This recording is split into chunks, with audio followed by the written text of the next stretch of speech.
യഹോവയുടെ അരുളപ്പാട് എനിക്കുണ്ടായതെന്തെന്നാൽ, മനുഷ്യപുത്ര, രോശ്, മേശക്, തൂബൽ എന്നിവയുടെ പ്രഭുവായി മാഗോഗ് ദേശത്തിലെ ഗോഗിൻ്റെ നേരെ നീ മുഖം തിരിച്ച് അവനെക്കുറിച്ച് പ്രവചിച്ചു പറയേണ്ടത്: യഹോവയായ കർത്താവ് ഇപ്രകാരം അരുളിച്ചെയ്യുന്നു. രോശ്, മേശക്, തൂബൽ എന്നിവയുടെ പ്രഭുവായ ഗോഗേ, ഞാൻ നിനക്ക് വിരോധമായിരിക്കുന്നു.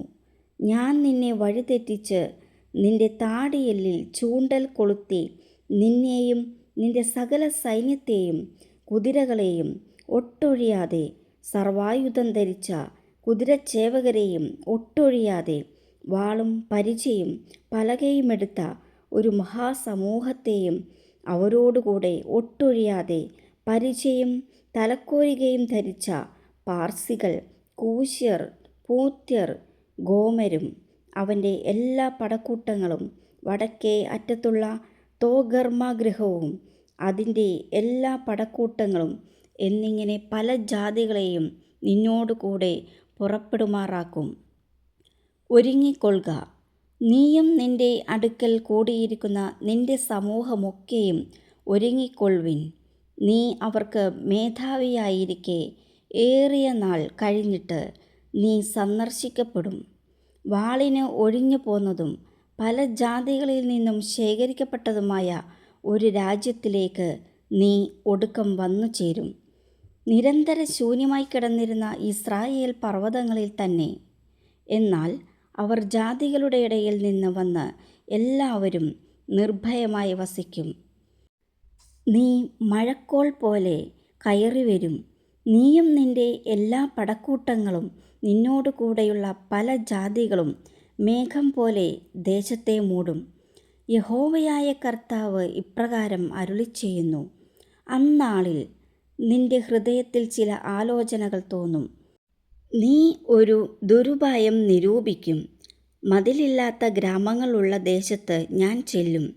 കൊള്ളയിടേണ്ടതിനും കവർച്ച ചെയ്യേണ്ടതിനും ശൂന്യമായി കിടന്നിട്ട് വീണ്ടും നിവാസികളുള്ള സ്ഥലങ്ങൾക്ക് നേരെയും ജാതികളുടെ ഇടയിൽ നിന്നും ശേഖരിക്കപ്പെട്ടും കന്നുകാലികളെയും ധനത്തെയും സമ്പാദിച്ചും ഭൂമിയുടെ മധ്യേ വസിച്ചും ഇരിക്കുന്ന ഒരു ജനത്തിൻ്റെ നേരെയും കൈ നീട്ടേണ്ടതിനും ഒട്ടൊഴിയാതെ, മതിലും ഓടാമ്പലും കതകും കൂടാതെ നിർഭയം വസിച്ച് സ്വൈര്യമായിരിക്കുന്നവരുടെ നേരെയും ഞാൻ ചെല്ലുമെന്നും നീ പറയും. ശേബയും ദെദാനും തർശീശ് വർത്തകന്മാരും അതിലെ സകല ബാലസിംഹങ്ങളും നിന്നോട്: നീ കൊള്ളയിടുവാനോ വന്നത്? കവർച്ച ചെയ്യുവാനും വെള്ളിയും പൊന്നും എടുത്ത് കൊണ്ടുപോകുവാനും കന്നുകാലികളെയും ധനത്തെയും അപഹരിപ്പാനും ഏറ്റവും വലിയ കൊള്ള നടത്തുവാനുമാകുന്നുവോ നീ നിന്റെ സമൂഹത്തെ കൂട്ടിയിരിക്കുന്നത് എന്ന് പറയും. ആകയാൽ മനുഷ്യപുത്ര, നീ പ്രവചിച്ച് ഗോഗിനോട് പറയേണ്ടത്: യഹോവയായ കർത്താവ് ഇപ്രകാരം അരുളിച്ചെയ്യുന്നു.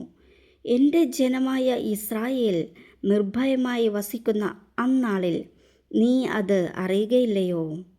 നീയും നിന്നോടുകൂടെ പല ജാതികളും ഒട്ടൊഴിയാതെ കുതിരപ്പുറത്ത് കയറി ഒരു മഹാസമൂഹവും മഹാസൈന്യവുമായി നിന്റെ ദിക്കിൽ നിന്ന്, വടക്കേ അറ്റത്തുനിന്ന് തന്നെ വരും.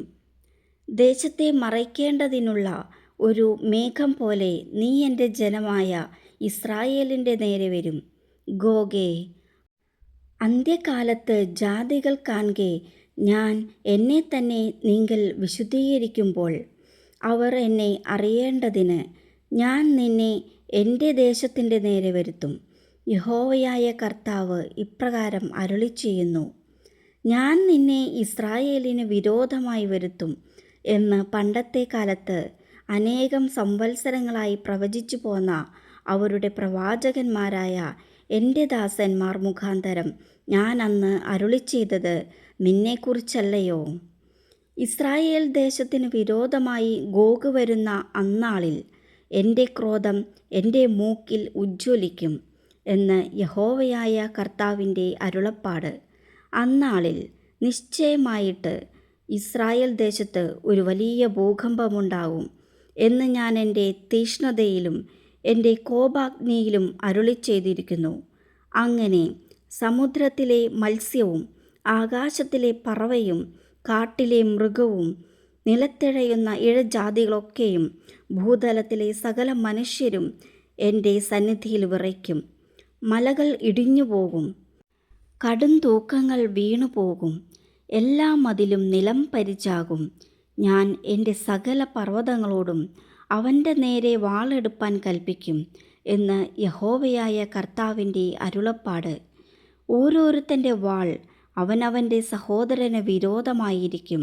ഞാൻ മഹാമാരി കൊണ്ടും രക്തം കൊണ്ടും അവനെ ന്യായം വിധിക്കും.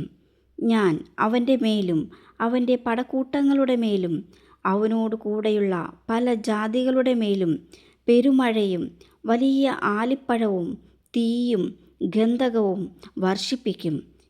ഇങ്ങനെ ഞാൻ എന്നെ തന്നെ മഹത്വീകരിക്കുകയും എന്നെ തന്നെ വിശുദ്ധീകരിക്കുകയും പല ജാതികളും കാൺകെ എന്നെ തന്നെ വെളിപ്പെടുത്തുകയും ഞാൻ യഹോവ എന്ന് അവർ അറിയുകയും ചെയ്യും.